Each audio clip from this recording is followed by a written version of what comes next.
Olá, pessoal. Para quem não me conhece, eu sou a psicóloga Tassiana. Eu realizo atendimento clínico e supervisão online. Eu sempre deixo aqui embaixo na descrição os links para quem tiver interesse e também, se tiver alguma dúvida, pode entrar em contato comigo. Hoje eu vou falar sobre a agorafobia. E o que será isso, né? Vocês sabem o que significa?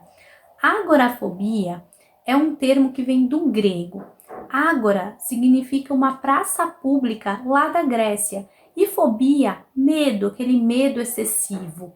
Então, significa um medo que a pessoa tem de estar num lugar público, em aglomeração, mas aqui a gente vai ver que não é bem o medo do lugar, que tem algo mais profundo que isso, né? Entender o que realmente faz essa pessoa ter medo. Como eu falei, não é o medo do lugar. A pessoa ela tem medo de passar mal, então ela tem medo de estar ali no local e ela não visualizar uma saída. Então, se ela passar algum mal, né, se ela não se sentir bem, ela não vai conseguir sair daquele local porque ela não consegue visualizar para onde ela pode ir. Então, muitas vezes ela tem medo também de passar vergonha, de ninguém conseguir ajudá-la de alguma forma. Então, o medo estaria relacionado a isso. Mas que lugares, por exemplo, né, ela poderia passar mal? Então, geralmente, os locais que ela costuma passar mal pode ser num transporte público, porque o transporte público, né, se ela estiver num ônibus ou no metrô, ela não vai conseguir muitas vezes sair se ela estiver passando mal, porque se ele estiver andando, ela não vai conseguir ter essa saída de imediato, e muitas vezes ela vai passar uma vergonha. Então faz com que ela evite estar nesses locais. Um outro local são locais abertos. Então, se ela estiver ali numa praça, ou então num lugar, num campo, ou num parque que seja assim muito amplo e que ela não consiga visualizar a saída, né? Esteja muito longe, ela acaba também ficando com muito medo, com a fobia e acabando também evitando de frequentar. Outros locais são locais fechados. Então, por exemplo, um cinema, um teatro ou um elevador.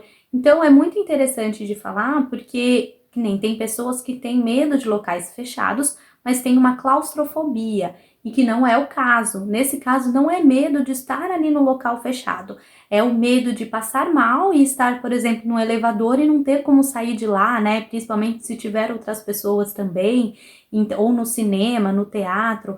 Então, o medo está relacionado a isso. Também estar em aglomerações e muitas vezes ela tem muito medo de sair sozinha também. Então, não ter alguém que possa ajudá-la naquele momento. E quando ela entra em contato com esses lugares, né? Quando ela percebe que ela está passando mal e não consegue sair, ela acaba tendo crises. Então, ela pode ter ataque cardíaco, né? Ela pode ter sudorese, ela pode ter sensações, né, de falta de respiração, ela pode se sentir com tontura, sensação de desmaio. Então, ela pode ter essas sensações, né? Ataque cardíaco não, ela pode ter uma sensação de que tá tendo um ataque cardíaco, né? E aí ela tem todas essas sensações, e aí ela começa a ficar muito mal e se paralisa, ela não consegue sair daquele local. E é interessante, né, de falar o que faz essa pessoa ter medo de passar mal, né? Porque o que ela pensa que ela vai sentir? Então, existem algumas questões. A primeira delas pode estar relacionadas ao ataque de pânico. Muitas pessoas podem confundir e falar assim: nossa, mas você está descrevendo tudo isso, essas sensações que ela está tendo, né, de tontura, né, de batimentos cardíacos, de falta de respiração, isso está relacionado, né, a quem tem um transtorno de pânico. Então, assim, pode estar relacionado no sentido que a pessoa que tem transtorno de pânico, ela pode desenvolver uma agorafobia. Então, por exemplo, quem tem transtorno de pânico, eu fiz até aqui um vídeo falando sobre esse transtorno. Se você não sabe muitos sintomas, então é interessante que você assista para conhecer um pouco mais. Mas no transtorno de pânico, a pessoa, ela tem essas sensações e ela acha que ela tem uma doença, né? Ela tem uma sensação de morte, ela acha que aquela tontura, né? Aqueles batimentos cardíacos acelerados vão fazer com que ela tenha realmente um ataque ou alguma outra doença. Então, quando ela tem essas primeiras crises, ela acaba desenvolvendo um medo de ir para algum lugar público, né, de estar em outro lugar, porque ela tem medo de sofrer essa crise e passar uma vergonha, as outras pessoas verem, né, ou então ela não conseguir sair dali, não conseguir ter uma ajuda. Então, a pessoa com transtorno de pânico, ela pode desenvolver a agorafobia. Mas não necessariamente a pessoa que tem agorafobia tem um transtorno de pânico, né? Ela pode ter separadamente ou até ter a agorafobia e, se não tratada, vir a desenvolver o transtorno de pânico. E qual que é a diferença? O transtorno de pânico, ele pode acontecer em qualquer lugar. Então, a pessoa ela pode ter uma crise ali na casa dela mesmo, ou então ela está num lugar que ela gosta muito, que ela não tem um medo, mas acabar tendo a crise. Muitas vezes ela pode ter até de noite, acordar de madrugada com crises de pânico. Então, ela não está associada a um lugar.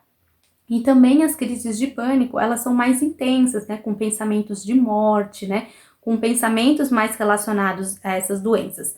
Já a agorafobia, ela está relacionada ao local, a simplesmente a passar mal, a simplesmente a estar num lugar que de alguma forma não traz um controle, uma segurança para ela dela sair. Então, se ela estiver dentro da casa dela ou se sentindo segura, é muito difícil que ela venha a ter essas crises, tá?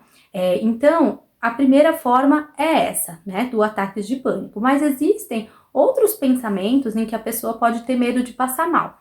Então, por exemplo, a pessoa ela pode ter algum problema físico, então ela pode ter uma incontinência urinária, ou então ela pode ter algum problema intestinal, que pode dar uma diarreia, ou qualquer outro problema físico que de alguma forma ela possa vir a passar mal ou não ter um controle.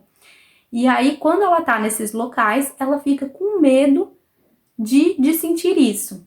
Então aí já não está relacionado com o transtorno de pânico, né? Está relacionado com aquele problema físico que ela tem e muitas vezes ela fica com medo, né, de passar mal e aí ela vai evitando ir para os locais, ela vai se paralisando. E uma outra questão também é em relação a quedas. Muitas vezes até idosos que têm medo de sofrer alguma queda, né? Então eles acabam deixando de sair, de ir para os lugares com esse medo. E quando eu falo isso, não é algo que assim é esporádico ou aquela vergonha que às vezes pode acontecer, eu tô com vergonha que aconteça algo porque eu tenho esse problema físico.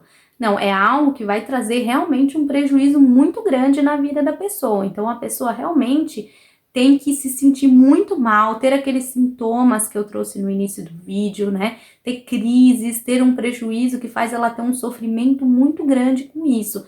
Então, realmente, o prejuízo ele tem que ser grande, né? Não é simplesmente algo esporádico. E também tem que ter pelo menos 6 meses em que a pessoa está sofrendo com isso. Então, é um período maior, né? E a gente percebe que aquilo realmente está atrapalhando, né? Paralisando a pessoa em várias áreas da vida dela. E também a agorafobia, ela pode ser leve, moderada ou grave. Então, a leve, a pessoa ela consegue frequentar os locais, mas sempre com aquele modo de segurança, né? Então, ela vai para os locais, mas sempre vendo se ela passar mal, se tem algum jeito, né, de ela ir, se tem alguma saída. Então, ela vai sempre se preparando e se controlando de alguma forma e com alguns pensamentos, né, negativos em relação àquilo. Mas ela consegue frequentar. A moderada, ela já começa a restringir alguns lugares, então ela já começa, por exemplo, a evitar transporte público ou algum outro lugar que para ela tem algum medo, né? E aí ela acaba evitando. Mas ela ainda frequenta alguns outros lugares, mas já começa algumas restrições. E a grave, a pessoa muitas vezes se restringe só ao redor da casa dela. Então ela acaba indo para lugares, né, na padaria, né, ali no jornaleiro, só em lugares ali que são bem próximos e que de alguma forma ela tem esse nível de segurança ou ela conhece as pessoas. Ou muitas vezes também ela não consegue sair de casa. Então tem pessoas que só ficam dentro de casa e tem essa fobia muito grande até de sair de casa. E aí trazendo um prejuízo maior ainda. E as causas para a agorafobia está relacionada à ansiedade, porque é um quadro ansioso. Tem questões genéticas, mas a pessoa geralmente tem uma personalidade mais preocupada, né? Então, muito ansiosa, a pessoa é muito perfeccionista, quer controlar tudo, de alguma forma tem pensamentos pessimistas, né? Então, e se acontecer isso? E se acontecer aquilo, né? E se eu passar mal? Então, ela já tem pensamentos mais pessimistas. E a longo prazo, essa ansiedade vai gerando esses quadros mais graves. E o tratamento, o mais indicado é a psicoterapia. A teoria cognitivo-comportamental ela é muito eficaz para esses casos de fobias, de ansiedade, porque ela trata diretamente ali com a fobia. Então, ela pode trazer o contato direto dessa pessoa com aquele medo que ela tem, né? É claro que não necessariamente, né, ela já vai levar a pessoa pessoalmente. Muitas vezes é feito um trabalho com visualizações primeiro, né, para ela poder entrar em contato e aos poucos ir trabalhando isso para que ela tenha um contato ali direto e pessoalmente, né? Porque é algo que tem que ser trabalhado aos poucos. Mas é interessante porque é trabalhado a modificação desses pensamentos, desses comportamentos, dessas emoções, né? E modificando as crenças que essa pessoa tem. Então, é muito interessante esse tratamento e é muito eficaz, tá bom? E se por acaso a pessoa, ela precisar, ela também pode tomar medicamentos. Então, eu espero ter ajudado. Se tiver alguma dúvida, pode entrar em contato comigo. Curte, comenta, compartilha para que outras pessoas também tenham conhecimento sobre o assunto e se inscrevam no canal e ativem o sininho para receber os meus próximos vídeos. Se tiverem novas sugestões de vídeos, também podem deixar aqui embaixo nos comentários. Eu agradeço e até mais!